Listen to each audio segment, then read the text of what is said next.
what if scaling your business didn't require more hustle, but smarter structure and real, and I say this with a lot of emphasis and excitement, Leslie, freedom. Welcome back to the Wickedly Branded podcast. I'm your host, Beverly Cornell, and I'm the founder and fairy godmother of brand clarity at Wig Branded. And today we're talking all about growth that actually supports your life. I am so excited to introduce Leslie Hessler. She is the founder of Your Biz Rules. Leslie helps establish service-based business owners create predictable profits, build empowered teams, and scale without burnout. She doesn't preach hustle. She builds systems that last. Today, we're learning more about her journey and what it really looks like to amplify your authority without sacrificing your life. Leslie, I'm so excited to welcome you to the show today. Odie, I'm excited to be here. We're going to have a great time. Okay, so talk about how you actually started your business, like what sparked it, and did you always want to be an entrepreneur? I think I always was an entrepreneur. I don't know that I had that concept as a child, but I do remember in elementary school when jelly bracelets and teddy bear pins and all these things were like the fad. I would actually go buy some and resell them at the school to make some money. We needed money in my family, so I was willing to do whatever I could to contribute and to have a little pocket change. So I think in that way, I probably always was an entrepreneur, sought entrepreneurship, and there's a reason for that. I didn't seek it out.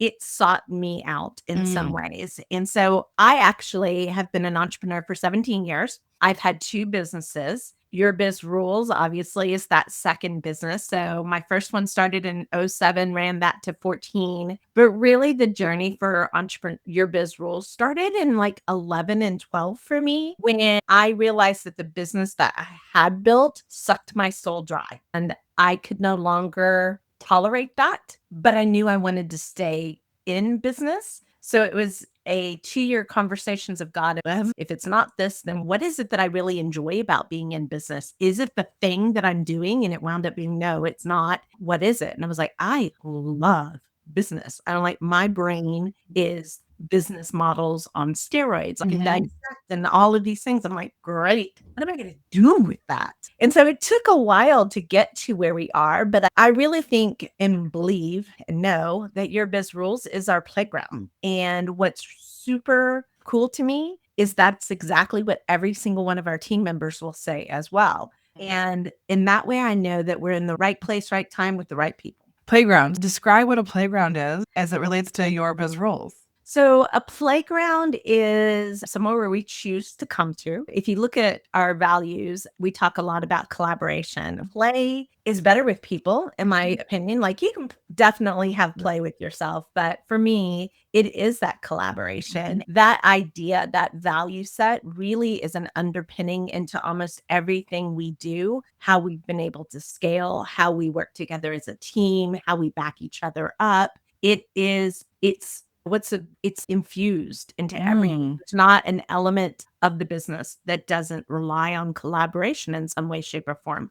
And that is play. But I also think one of the things my team would share is that they get to come and be their best selves. Like we have designed this company to allow people to be their best selves and support them in that journey. If they're interested in something, we're like, sure, have that. We believe in ownership, we believe in empowerment, and we believe in accountability. Don't get me wrong, but it's done in such a way that everybody knows that the work that they're doing for our clients is having an impact. It's changing a life. It's changing a business. It has a legacy element to it. And for that reason, they're willing to go through the really challenging conversations to get to that impact and legacy.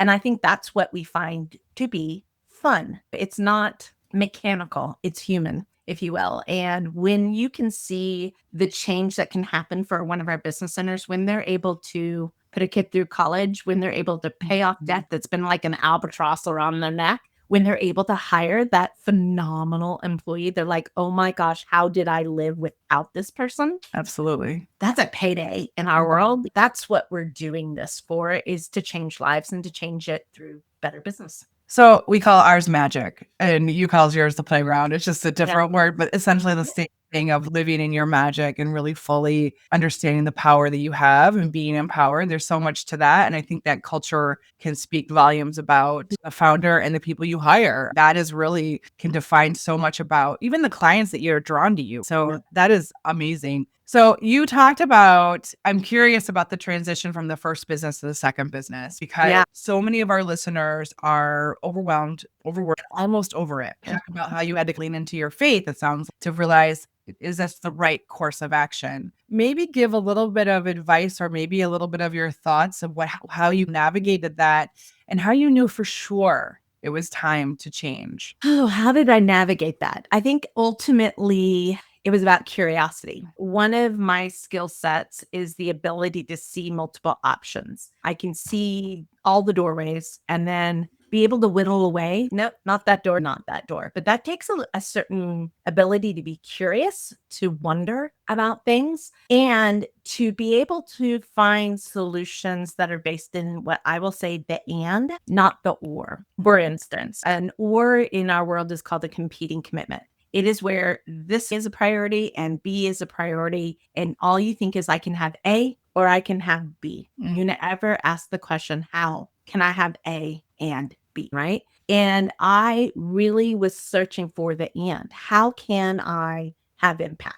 How can I be fulfilled as a person where I need to know that I can use my intellect and my skill and challenge and variety, like all of these things that I knew I loved about being in the world? How can I also build a business that wasn't going to suck my soul dry? Like, how can I? And I think that was always the questions, right? How can I? How can I? I think so many more people, when they get into curiosity, when they get into wonder, what they do is they shut it down. They're like, I can't because I haven't. I can't because not yet. That's my phrase. Still such a belief in the lack, if you will, this scarcity of things, where I have always been like, but how can I? And that is a pervasive question in my soul, that every single problem I come up against, I always believe I'm going to find the solution. And I'm always going to believe that I can do it in a way, we call it the triple win. It's a win for me, it's a win for the other person, and there's another win in there. Like, I am looking for the triple win.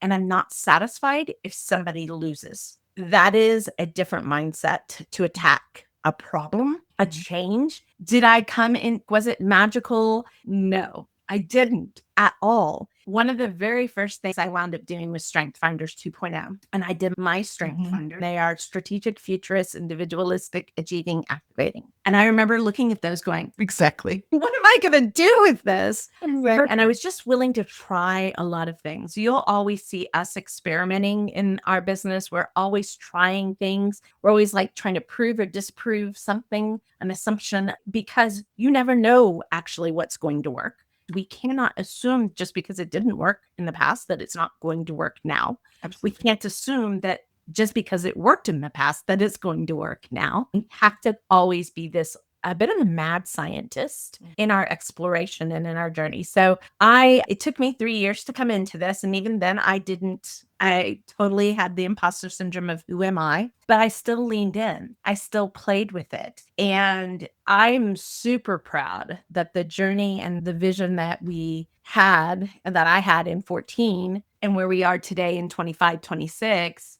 is nothing more than a beautiful evolution of the same vision journey. Yeah. But I've been willing to go on the journey, and we're never done. We're always evolving. So one phrase that I use, I love the way you reframe that, but the one phrase I use is working with your business, or with it, not on it or in it, but with it. And this concept that you can be in some opposite thing. Yeah. So I feel like that was a reframe for me. It was working with my business, working with my energy, my passion, my purpose, my seasons, my cycles, my femininity, my fully embracing myself, and how does it work with my business, so my life with my business. And I know that one of the things that I read in your bio was this idea of scaling without this like hard hustle, which is something I truly believe in. I am writing a book right now. One of the key things though is that business was really built in the post-industrial era for men, and how women do business differently. And one thing that I have said in the book is that branding and business is identity work for women. We build businesses based on our passions and like how making an impact and this collaborative sense that you're talking about and all these things that we're really helping people, like the wins. It's helping other people. It's impacting relationally to others. Where men don't typically do business that way. That's not necessarily their MO. And not that they don't ever, but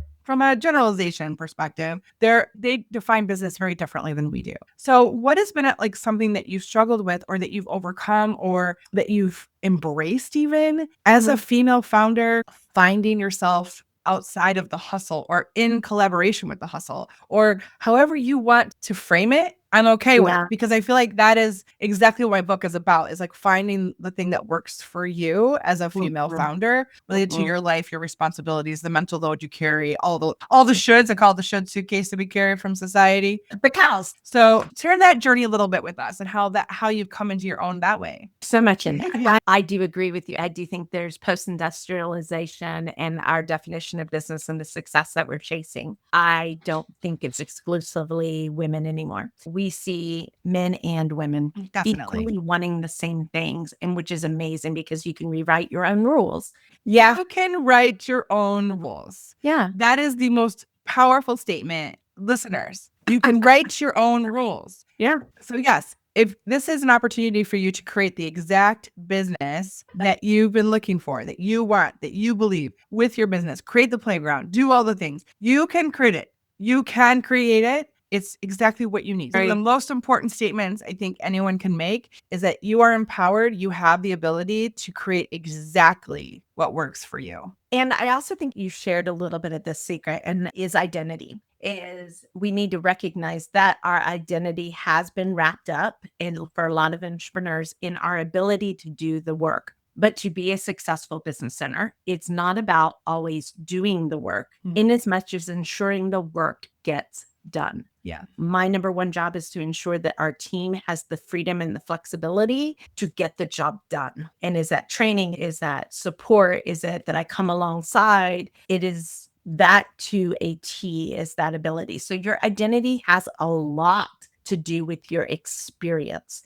And I'm going to say something that is going to set everybody off in just about with me. I want you to stay with us, okay? And listen to the rest of this. Being overwhelmed is a choice, period. Isn't this interesting? When you ask me, how did I get off the hustle and grind train? I stopped making it acceptable to be there in the first place. Yeah. Number two, I have to work as equally hard on my mind, my mindset, and my beliefs in order to change my behaviors.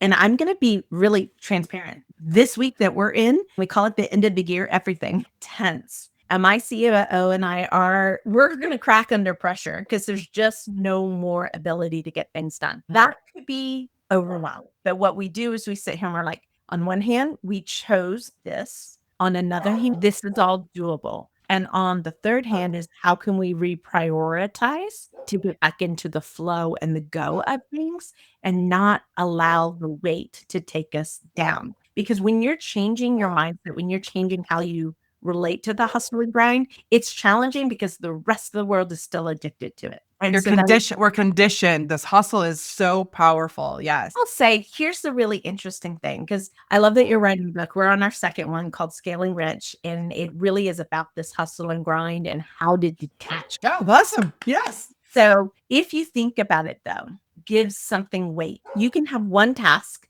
right? That one person is just heavy as all day. You can have the next person, man, this lights me up. Where do you get your energy from? Like, where do you derive value from? If we can find a way to reposition, even the most mundane tasks, there are stuff that only I can do in my company, and I don't like to do it. Yeah. Amen, sister. Preach it. But I don't focus on the fact that it's not fun with me. It's like, I'm completely capable of getting this done. And because I focus on it, I can get it done quickly and move on to the next thing that I'm going to do. If everything feels heavy, then it's either you're trying to do too much, you're trying to work outside of your zone of genius, you're not letting go. You're probably like, we sing the Frozen song all the time to our clients. We're like, and we do it with humor, right? Because when you, at 7 o'clock at night when you won't get off your computer, you're going to hear me in the back of your head going, let it go. I love it. It's these choices that we're making. And if you think of freedom as the ability to make a choice, period. I love that. What are the things that enable us to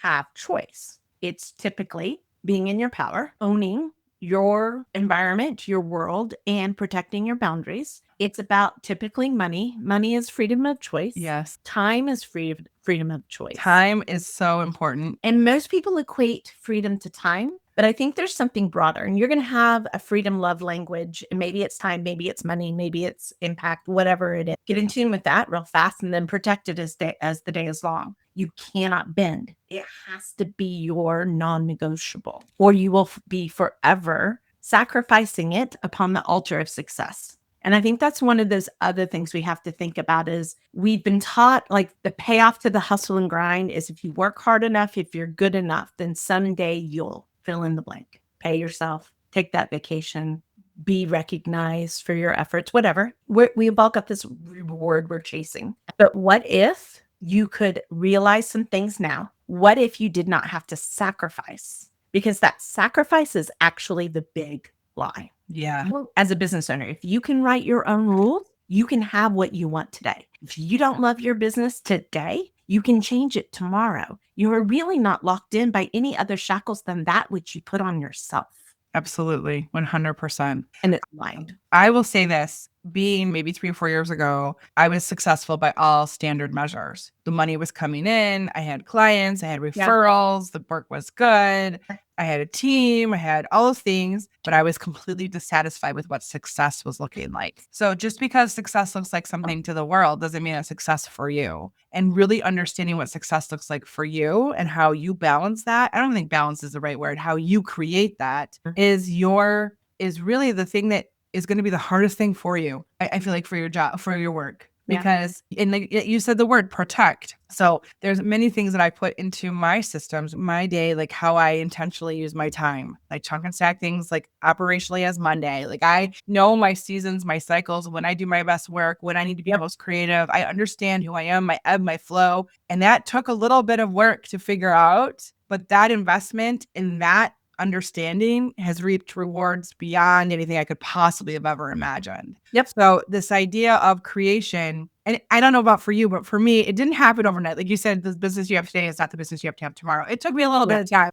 probably a year and a half to really get to a business that I feel like is in my flow versus me being in some kind of construct of flow, some other person's container of flow. But there is something so incredibly powerful. I call it my iridescent belly flats. When I put on this set of shoes for this particular business, it feels like home. It's a sigh of relief, and it's a different feeling entirely than 3 or 4 years ago when I was like, is this what success is? Is this what everyone's chasing? And why does it look different? Why do people on Instagram look so happy in this? Because this doesn't feel happy to me. It feels ugly and sad. And frankly, I don't know about you, Leslie, but I wasn't even fun to be around. When you're stressed out and you're all those things, you're not even like that nice of a person. So I felt like this was freeing on so many levels for me to be able to say I could do it however I chose to do it. Whatever looks good for me, feels good for me is what I need to do. And that is often where we have to start. When people are coming in and they're at that moment of, I'm just going to burn it all down. I don't care how good it is. Exactly. I work successful, but this stinks. We have to reconnect to the vision. You have to reconnect to the dream. You have to reconnect to the payoff.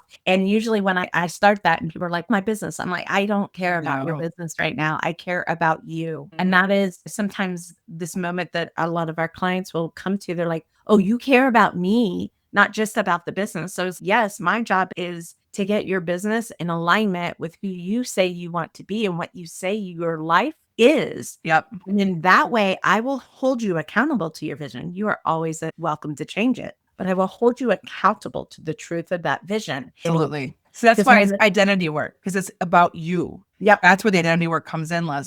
And I think so many people did this checklist of, oh, we have to have a logo. And that to me is just like a piece of art if it doesn't connect to the me in the business. Like there's all this connection that happens on all these different levels, from how your systems are run, how the clients that you have, the people on your team, the way your core value, everything needs to circle around the me. The core. Beautiful. It's as if you and I love this when I meet people, and what's happened more and more, which is so beautiful, you guys, listeners, listen, is that when I got clear on who I am, people like Leslie have entered my orbit. And that is destiny. When you meet people who understand the importance of it.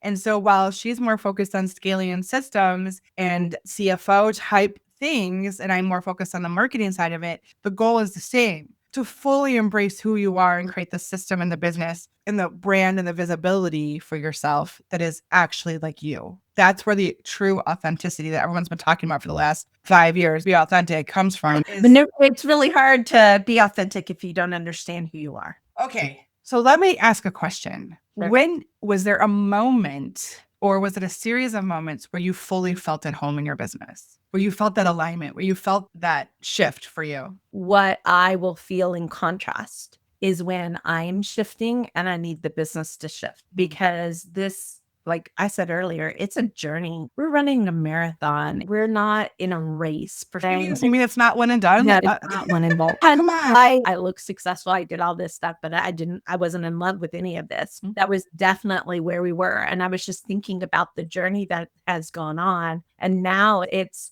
people are like, oh, what are you chasing? I was like, I'm having fun. Now I'm chasing my potential. And I was like, and I'm only chasing my potential because I believe I can do it. And so many parts, so many days of my journey, I limited my potential because I could not see how I could align it with my identity, my vision, and those types of things.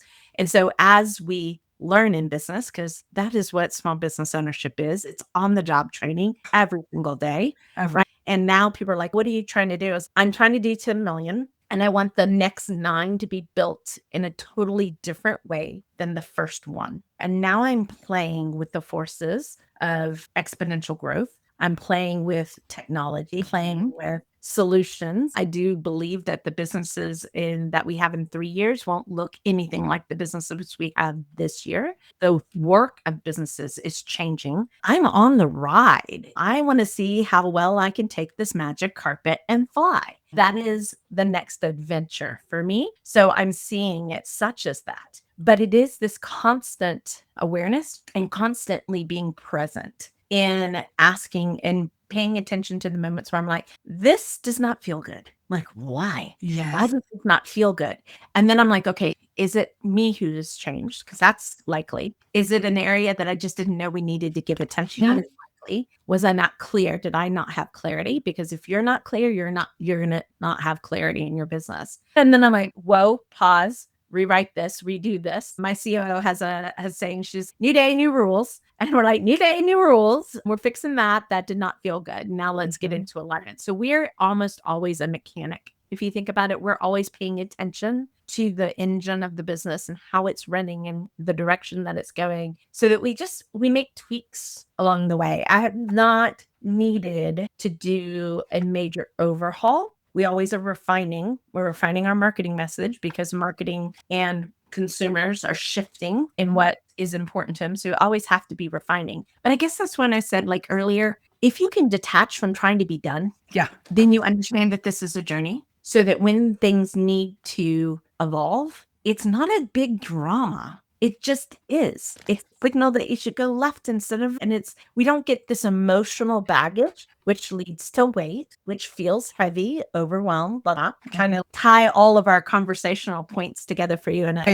love it. Nice big bow, golden thread. I love it. Yeah, there you go. But you just have a different approach to what is happening. We've had a lot of uncertainty. I know we feel it. We know our clients feel it, but I expect it. It's not a surprise to me, because actually I feel like we've always had uncertainty. Absolutely. We're just becoming more aware of it. A lot of people this year have been locked into the emotion around the fact that it has occurred, and that becomes trauma. And then that trauma keeps you from being the best version of you that you could possibly be, because you're not reconciling it. Yeah. So going back into the mindset, whether you believe you can or can't, Henry Ford, you're right. We had a phrase, as soon as you argue for your limitations, they surely will be yours. Oh, yes. Be careful of how you're defining yourself today, because if you have a belief repeated over time, it becomes truth. If you repeat that truth over time, it becomes reality.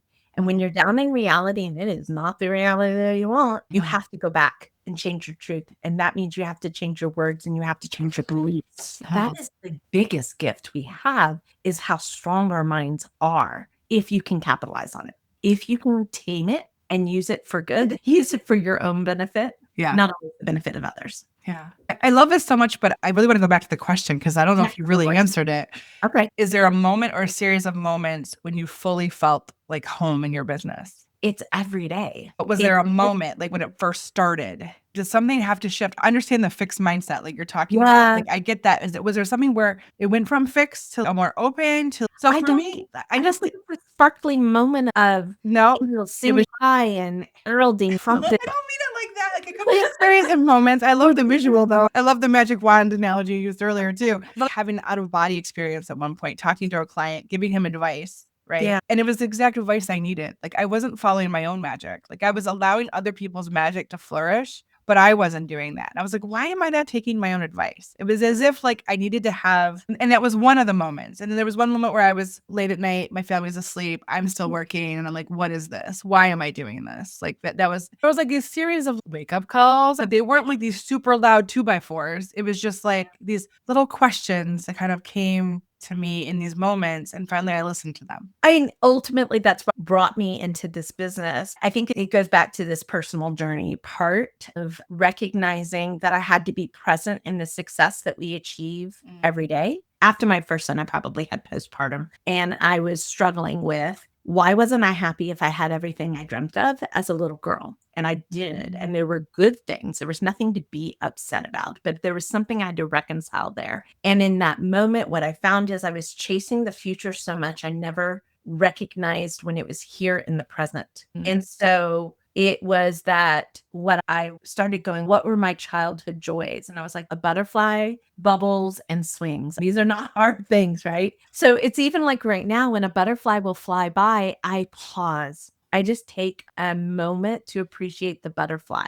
And that is what presence is for me. And the whole like work-life balance, I agree. It's not balance. It's about being present, being wherever you need to be 110% and being there. And I think because that's been such a practice for me for so long, you can call it gratitude. We talk about one of the things we'll do with our clients when you're working through the visioning exercise, we call it the 6 senses of success. What is the thing you will hear? What is the thing you will see? What would you taste? What would you feel, both texturally, but also emotionally? Do we know what success really is? Back to our earlier conversation. And those things, when people put it together, they talk about laughter, they talk about friendship and hugs and high fives, and for taste is champagne bubbles. And in that way, when you're asking for these big moments, what I have learned to do is see success in the smallest moments. And therefore, it's always consistent. It's the contrast more that I would say I've had those moments of high contrast because it pulls me out of feeling in alignment. That is the difference experiences. One of the chapters in my book is called the Vanishing finish line, that you never reach a finish line. There's this like, that's part of the hustle culture. And it's just out of reach. Like you think you're going to get there and then it's just out of reach. Like it just keeps moving away from you as if it's this vanishing finish line.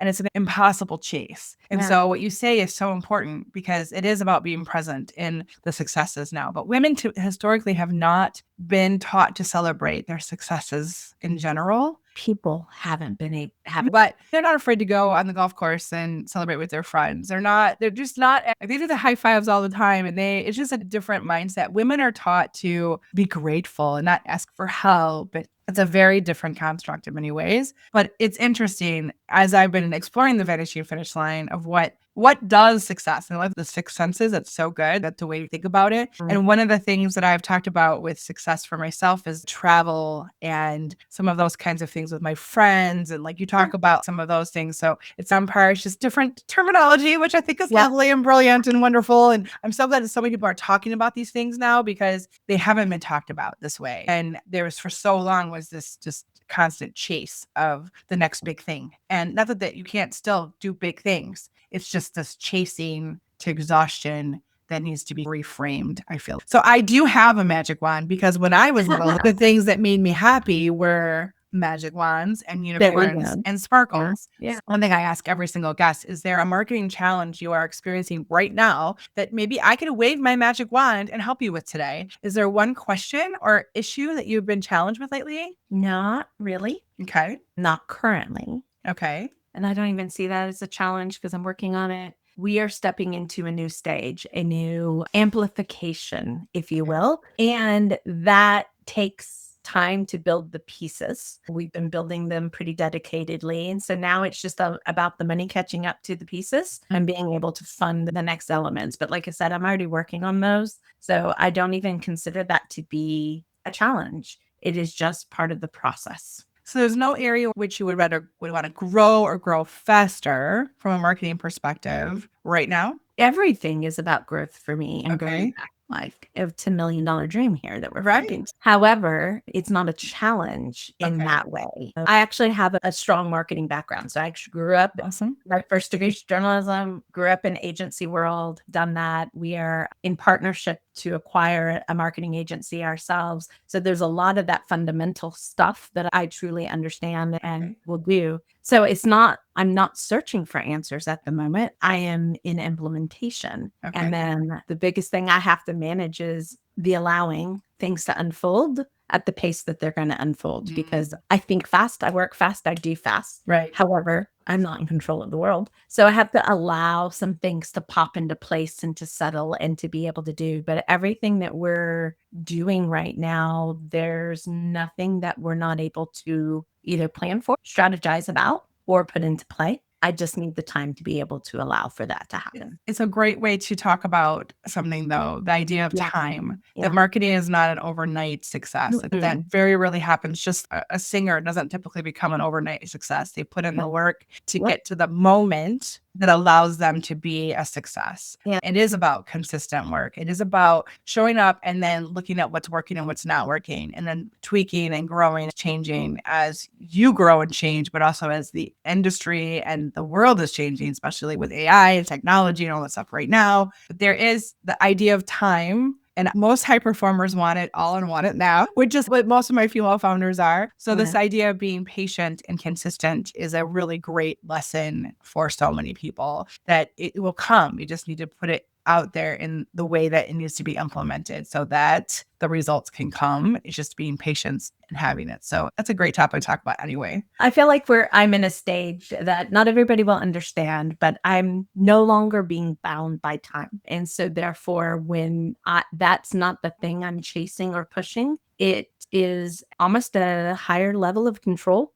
and confidence and calm. So that it will take the time that it needs to take. And like you were saying, dedication, put in the reps. Yeah, put in the reps. I don't let things sit on my desk for too long. If they sit on my desk for 2 weeks, I get a little anxious and I'm like, all right, high priority, get them off, move them on. It is my job to allow the flow to happen. Yeah. And that way it will happen in the time that it needs to, but I have utmost confidence. The flow to happen, though, you have to show up. You have to do the work to allow the flow to open the opportunity. You have to do the work and show up. So showing up is half the battle. Sometimes showing up can be the most challenging part of it. So it's a great, and I will say this, from a marketer to another marketer, marketers still need help. I understand. I have a team. I have all the pieces. I don't allow a problem to become a challenge. We take action on it so super fast. That's awesome. I've got a team of 9. There's no way I could do what I do. I just feel like when I was going through the evolution of finding my magic,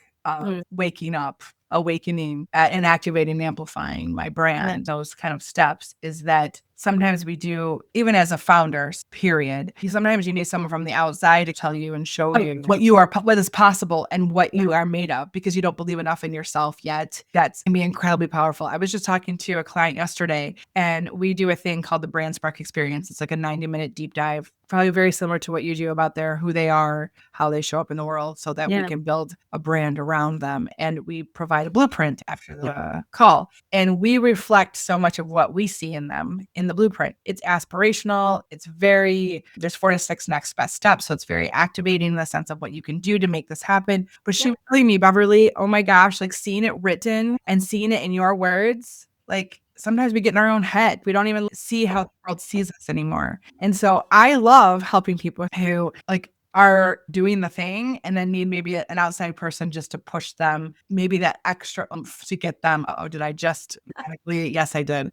This does this. It's so dramatic, you guys, when you're listening. Like it goes forward when it with some hand gestures that the video will go screening real quick. But it is so exciting to see people see themselves in a new light. So it's beautiful. But you have a team. That everybody that listens has a team, so they can struggle with that sometimes. And your whole point is scaling, and that is about having a team and doing all those things. So that's beautiful in so many ways. So one of the things that we talk about always is the idea of what it means to be wickedly branded. Oh, what does it mean to you to be quote unquote wickedly branded? How do you show up? How does your business show up that way? And if you could give the listeners a piece of advice to show up that way, what would you share? For our journey, what it means is that no matter who people work with in our company, they have the same experience. They would say the same thing. You could edit the name out and it would apply to anybody in the company. So that to me is a living brand where it's been extended past just me into something more, into something that has its own identity. They say my biz rules. I love that so much. Like they say things to be like magic, and I love it when they use that. It's beautiful when they do that. That is awesome. Yeah. So those are probably the two things. I would say to do the work to find out your uniqueness, because a strong brand in your company it positions your business to be without competition. And I will talk, everybody will like, who are your major competitors? I can say, I will tell you the people that work in our space, but I don't personally consider them competitors because nobody can do the voodoo that we do. So see, magic, guys, magic. Copy. Even if you R&D, rob and duplicate, you still can't beat us because that brand has been built in such a way and everything about it is so distinctive. So marketing typically is where we start to think about that brand. You have to allow it to seep into every single pore. And with that, it becomes your guiding light. It eventually just oozes out of you everywhere you show up. Yeah. Yeah. I went to your website earlier today and I love your brand. I love the colors. I love the book. First this, then that's the first book. I loved it so much. I was like, that's so clean and beautiful. It's just nice. It just fits your brand. So talk a little bit about how listeners can find you, work with you, read your book. Like, where can we hang out with you, Leslie? Sure. So easy peasy. Our website is probably the easiest place to go. And we actually have a page just for your listeners. You go to yourbizrules.com/sparkle to see the page that we've set up for you. So we've got, if you'd like a link to our book, that's there. We have some great resources on our blog if you just need to find some DIY type stuff. But also, if you heard something and you want to see if we can help in your business, then there's a way to reach out and get in contact with me. And we'll just have a quick and easy chat, no pressure, just to find out how and if we can help you. What social channel is your favorite? LinkedIn. Yeah. We have a great LinkedIn newsletter out there. It's called Profitable Growth for Business. We publish once a week. We've been doing about once a week out there for the last two or 3 years. Thank you so much, Leslie. I hope that my listeners really, that today inspired you a little bit, like that you have options to create the exact business that you want, that you can scale that and grow that in ways you never even thought possible. Yeah. If you do some mindset work and you think of, and you actually are open to what is possible. And maybe it's a matter of getting that right person to be with you on that path, whether it's myself or Leslie, depending on what you need. You don't have to do it alone. But the most important thing I want you to know is that your message matters and your work matters, and the world needs to hear what you have to say. They know that you have the medicine. We need to know that you have the medicine people need to fix problems that they have. So marketing isn't just about visibility. It's about identity, and it's about the impact that you're making. And it's about connecting with the right people in a way that feels absolutely 100% true to you. So just please keep showing up, keep doing the work, keep sharing your brilliance, and keep making magic in the world. And until next time, I dare you to be wickedly branded. Wow, what an incredible conversation we just had. I hope that this episode lit a little bit of a fire under you to finally bring your brand to life in a way that feels true to you. Remember, clarity is the spark, but activation is that fire and flame that keeps your message and your visuals and your strategy aligned, and the confidence that follows. So does that lovely thing called momentum that you've been waiting for. So if today's episode, if you loved it, make sure you are subscribed to the Wickedly Branded Marketing Podcast so you never miss an insight or a conversation. Until next time, dare to be wickedly branded.